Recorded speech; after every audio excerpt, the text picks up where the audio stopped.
What is free float methodology? Free float is a method used to calculate the market capitalization of stocks that are part of a stock market index. Unlike the standard method, which considers all outstanding shares, both publicly and privately owned, the free float methodology calculates market capitalization only based on publicly held shares. The shares held by government bodies, promoters, trusts, and other restricted owners are excluded from this calculation. As a result, the free float market cap tends to be lower than the total market cap of a company. This method is also known as float-adjusted capitalization. When calculating free float market capitalization, shares actively traded on the market, and those not owned by promoters or other restricted parties, are considered. Shares excluded from the calculation include those owned by founders, partners, directors, controlling interests, hedge funds, private equity funds, locked-in shares, cross-holdings, and shares that are not actively traded. The market capitalization weighted methodology and the price-weighted methodology are two ways that indexes can be calculated. In the market cap weighted methodology, returns are based on the market cap of stocks, meaning stocks with a larger market capitalization carry more weight in the index. In contrast, the price-weighted methodology weighs stocks based on their price, so higher-priced stocks have a greater impact on the overall index return. The S&P 500 uses the market cap weighted methodology, while the Dow Jones Industrial Average uses a price-weighted approach.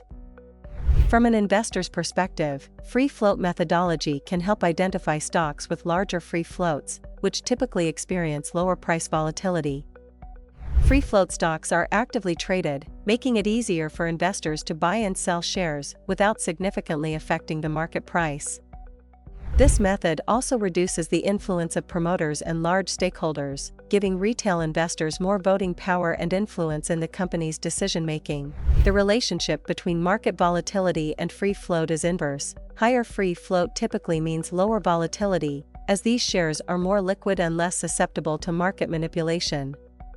When the free float is low, prices can be more easily influenced by large trades, leading to higher volatility. The value of a company's free float can change based on its outstanding shares.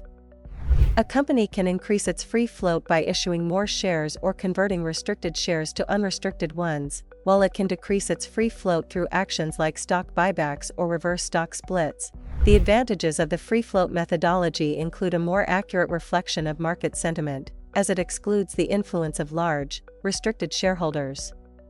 It also broadens the index's base by reducing the concentration of top companies, and it makes the trading environment more inclusive by considering both large and small companies with active trading shares. Free float shares typically have less volatility due to their higher liquidity, and the methodology is widely used in major global indices like the S&P 500 and FTSE, as well as exchange-traded funds like the NASDAQ 100. Free float factors are used to determine which shares are available for trading, helping to ascertain how many shares should be considered when calculating free float market capitalization. These factors are important for understanding the scope and liquidity of the market.